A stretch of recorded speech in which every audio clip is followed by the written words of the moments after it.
Hello दोस्तों, तो चलिए आज जानी दुश्मन मूवी की कहानी सुनते हैं। और चैनल पर नए हैं तो सब्सक्राइब जरूर कर लीजिएगा। चलिए शुरू करते हैं। दिव्या, मनीषा कोइराला और करण सक्सेना सनी देओल प्यार में हैं और सगाई कर चुके हैं। करण का एक छोटा सौतेला भाई विवेक सोनू निगम है, जिसकी देखभाल वह अपने भाई की तरह करता है। दिव्या और विवेक अपने बेस्ट फ्रेंड्स ग्रुप के साथ एक ही कॉलेज में पढ़ते हैं। समूह में शामिल है राजेश और मदन नाम के दो छात्र। सिद्धार्थ रे दिव्या के साथ बलात्कार करने का प्रयास करते हैं। उन्हें रोका जाता है और करण द्वारा पीटा जाता है, जो उन्हें कॉलेज के प्रिंसिपल प्रोफेसर जोसेफ के पास ले जाता है। यदि दिव्या उन्हें माफ़ कर देती है तो वह इस घटना को जाने देने के लिए सहमत हो जाता है, जो वह बाद में करती है। हालांकि राजेश और मदन अपने अपमान का बदला लेने का फैसला करते हैं। इसके तुरंत बाद करण काम के सिलसिले में लंदन चला जाता है। दिव्या को तब पिछले जीवन का पूर्वाभास होने लगता है और बाद में पता चलता है कि उसका नाम पिछले जन्म में वसुंधरा था और वह जादुई शक्तियों वाले सांप कपिल अरमान कोहली से प्यार करती थी। उनका प्रेम जीवन तब बिखर गया जब उन्होंने एक क्रोधित ऋषि अमरीश पुरी को परेशान किया। उन्होंने उसे 21वीं सदी तक जुदाई का श्राप दिया था।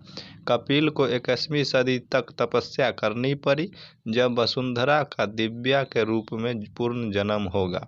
उन्होंने अपनी तपस्या के परिणाम स्वरूप अलौकिक शक्ति, निकट अमरता और कुछ भी प्रतिरूपित करने की शक्ति भी प्राप्त की। दिव्या को अतुल की पार्टी में आमंत्रित करने के बहाने राजेश समूह के सभी लोगों की आवाज़ की नकल करता है और उसे पार्टी के निर्धारित समय से पहले एक परित्यक्त किले में आने के लिए प्रेरित करता है।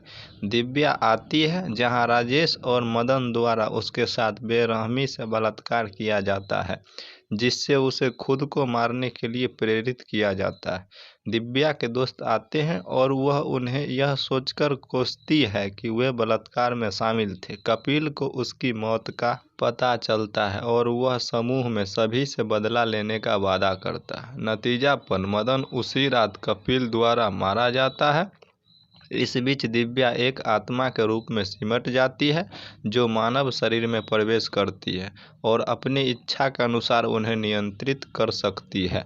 राजेश की शादी हो जाती है और उसके सबसे अच्छे दोस्त पार्टी में आते हैं। उस रात वह अपनी दुल्हन की आत्मा में प्रवेश करती है और उसे मार देती है। कपिल और दिव्या सभी को मारने का फैसला करते हैं, हर कोई जिसकी आवाज़ राजेश ने निकाली थी, जिसने उसे किले में जाने के लिए मजबूर किया। कपिल एक ड्राइवर का रूप धारण करता है, जो विक्टर की कार खराब होने पर उसे लिफ्ट देता है। उसे अलग करने के बाद कपिल मोटरसाइकिल से विक्टर के ऊपर चढ़ जाता है।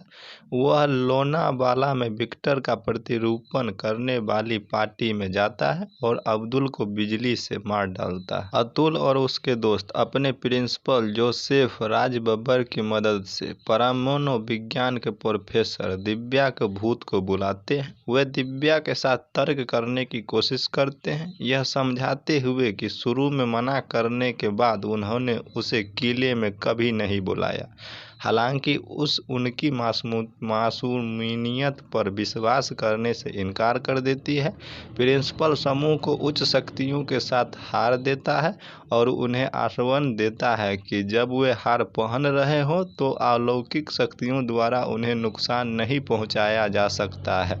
नास्तिक अतुल इस पर विश्वास नहीं करता। हालांकि जब उस पर कपिल ने हमला किया तो उसे पता चल गया कि वह बच गया, क्योंकि हार उसके हाथ में फंस गया था। बाद में कपिल ने नीता का प्रतिरूपण किया और अतुल को बुरी तरह घायल कर दिया, लेकिन उसे मार नहीं सका। वह कोमा में समाप्त हो जाता है। दिव्या तब प्रेम के शरीर में प्रवेश करती है और उसकी दास्ता अशोक को मार देती है। प्रेम को तुरंत गिरफ्तार कर लिया जाता है, लेकिन रसीम के झूठे बयान के आधार पर उसे मुक्त किया जा सकता है, जिसे वह देने को तैयार है, क्योंकि वह भी प्रेम से प्यार करती थी। हालांकि दिव्या रसीम के शरीर में प्रवेश करती है और प्रेम पर अदालत में हत्या का आरोप लगाती है। व्याकुल प्रेम को अदालत ने फांसी की सजा सुनाई है। प्रीति के पिता चाहते हैं कि यह विजय के बजाय अपने दोस्त के बॉक्सर बेटे राजू से शादी करे। उसके पिता और राजू भली भगत करते हैं और तय करते हैं कि राजू विजय को तस्वीर से हटाने के लिए एक बॉक्सिंग मैच में मार डालेगा। दिव्या राजू के शरीर में प्रवेश करती है और विजय को लगभग गिरा देती है, लेकिन प्रिंसिपल ने इस पर ध्यान नहीं दिया। दिव्या की उपस्थिति को रोकने के लिए अपने सामान का इस्तेमाल किया। दिव्या ने कपिल को बीच में नहीं आने दिया और विजय ने राजू को बाहर कर दिया। दिव्या ने कपिल को रोक दिया क्योंकि वह विजय को मारना चाहती थी, क्योंकि वह वही था जिसने उसे उस रात किले में जाने के समय की सूचना दी थी। वह विजय के शरीर में प्रवेश करते हैं, अपना बदला लेती है, जो छत से कूद जाता है और मर जाता है।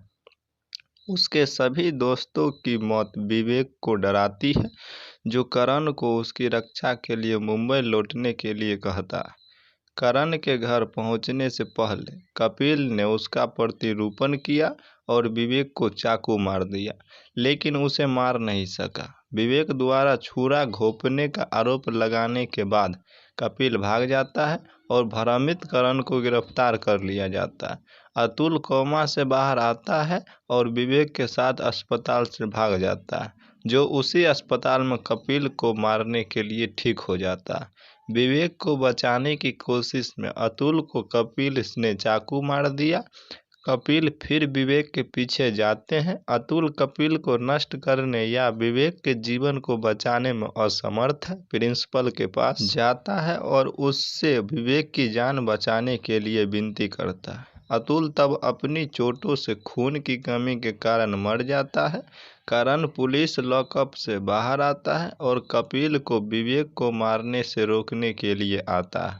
कपिल द्वारा करण को बुरी तरह से घायल कर दिया जाता है। प्रिंसिपल जोसेफ करण को बाहरी दुनिया के शक्तियों के साथ पुनर्जीवित करते हैं, उन्हें कपिल जैसी अलौकिक शक्तियां प्रदान करते हैं।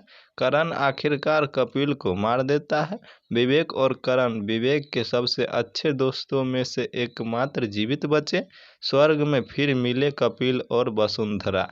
तो मूवी की कहानी हो गई ख़त्म। चलिए मिलते हैं नेक्स्ट वीडियो में, तब तक के लिए जय हिंद।